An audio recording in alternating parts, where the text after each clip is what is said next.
G'day, I'm Matt from Matt Sharpening Services, and I run a workshop here in Victoria, and I sharpen all sorts of things: knives, scissors, clipper blades, garden tools, and anything else that might come my way.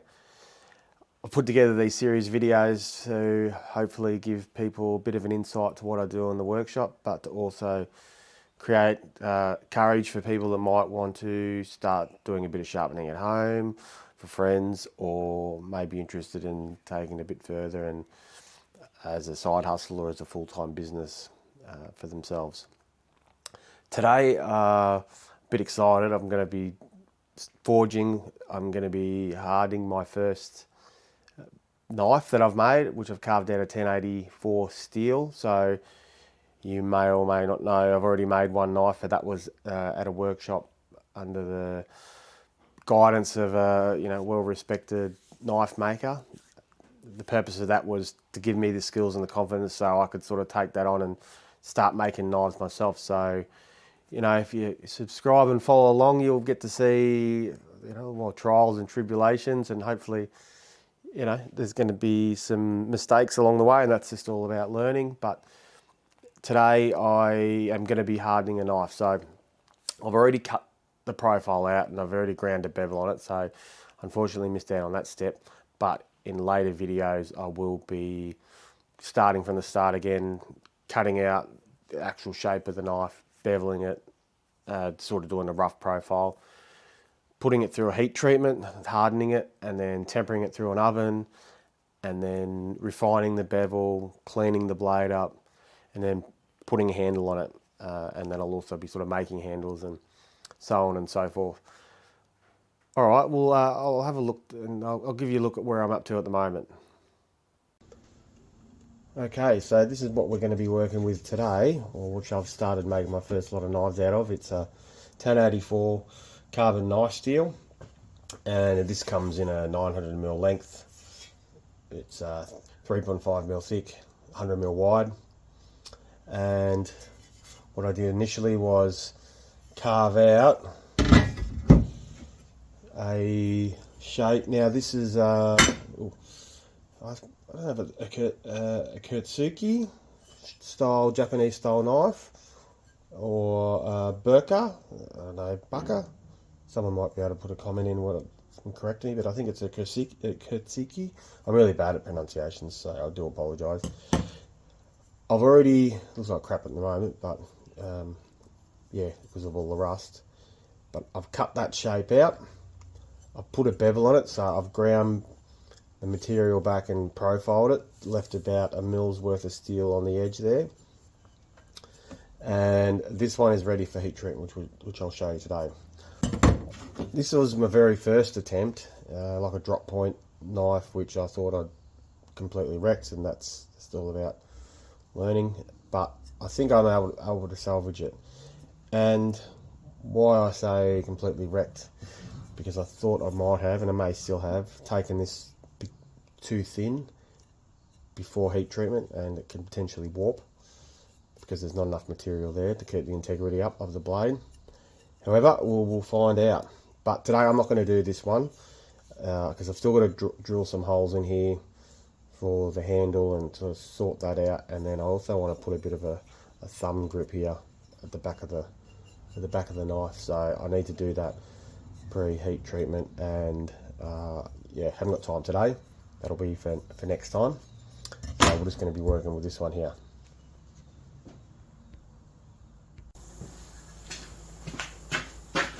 So what you're going to see me do, I'll light the forge, I'll bring it up to temp.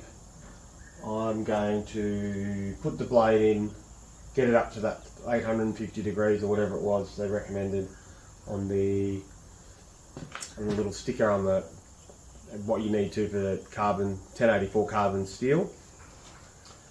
Indicators to suggest that it's at that temperature, with the identifiers is if it's non-magnetic, so I've got a magnet here.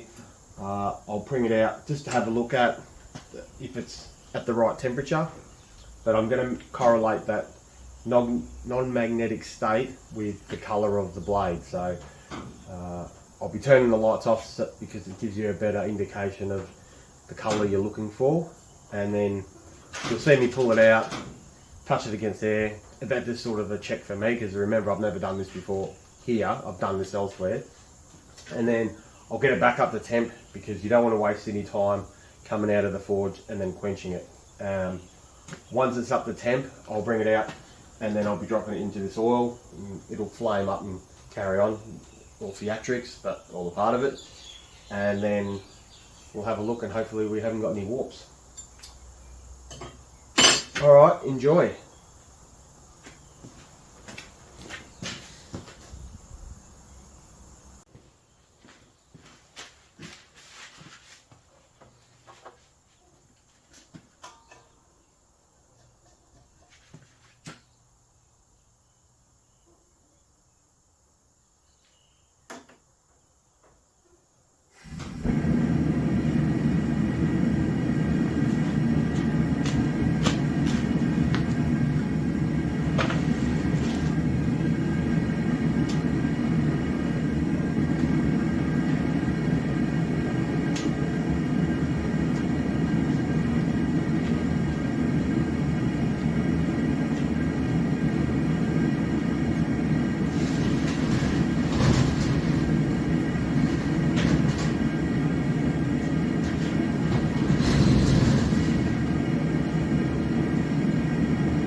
So I'm hoping you can hear me still. Don't know if you can see me.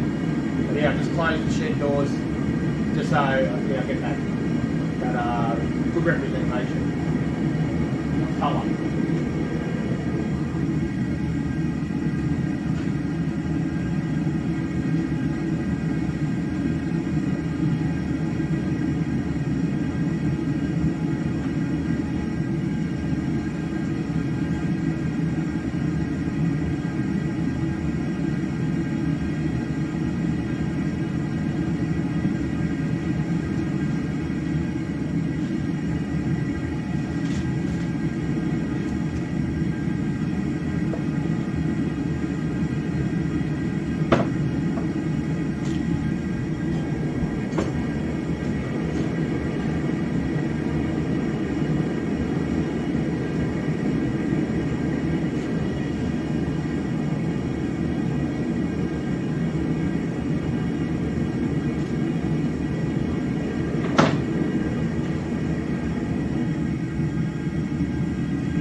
So it was non-magnetic then. That's a pretty strong magnet. It would have stuck to it straight away, so I'm about right. I'm just going to, next time I pull it out, I'm going to put it straight in the oil.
Yeah, it's not too bad. It's got a bit of a whoopsie in it.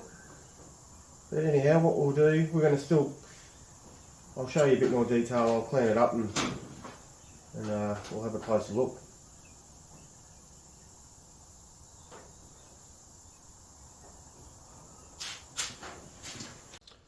Righto, how'd we go? Well, terribly.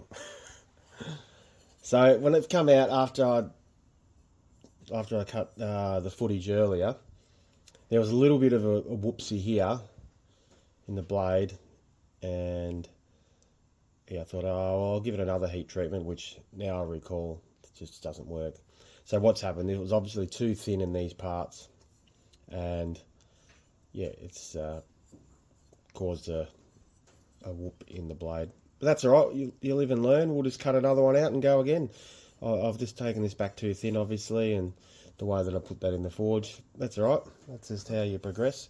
But what I can show you, that it has been hardened. It's got a different note to it when you tap on the blade. But another thing to indicate, you can run a file over it, and it doesn't bite in like it would, say, this one here,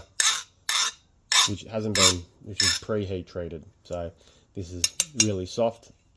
It's good because I still need to drill it out for the scale handle. But this one here, it's rock hard, which is good, but we still need to temper it. There's still another stage after this. All right, a bit of a bummer, but that's all right. Back to the drawing board. We'll cut another one out. At least you get that. You'll be able to see that process of me cutting it out, profiling it, and going again. Look at that! I must have predicted something was going to go on because I already had cut out another knife shape out of this blank of steel. Oh, there you have it. First knife down, many more to go. That's all a part of it, all learning. If you've got any tips, if you're a knife maker and you can suggest where I went wrong, like I said, I took it back too thin on the initial bevel grind. That's all right. I'll just make it a bit thicker next time. And you get an opportunity to see me make another knife, which is a good thing for you. All right, thanks for watching. Make sure you check out my website, australiasharpening.com.au and scissorsandclippers.au. They'll take you to the same spot. That's all about the sharpening services I provide and all the items that I sell. Like and subscribe. Hope to see you next time. Thank you.